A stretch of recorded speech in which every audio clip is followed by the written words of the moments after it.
Ano ba ito nangyayari sa project natin dito, Foreman? Trabaho nyo, ayusin dito. Maraming matidiscuss siya dito.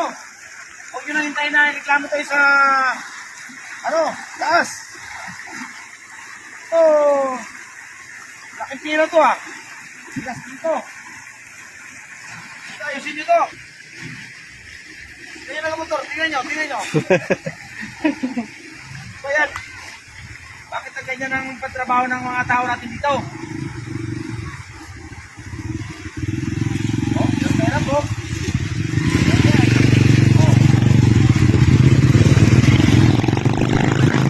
Kung lumakas ng tubig. Kung lumakas ang tubig dito, kita yung bahay na yan, oh. Ano yan? Diba? Ano masabing Foreman? Ayusin mo Foreman yung trabaho niyo, Foreman. Kasi malaking pira ang ginagastos ko dito. Hindi basta-basta yung pira na ginastos ko dito, ha.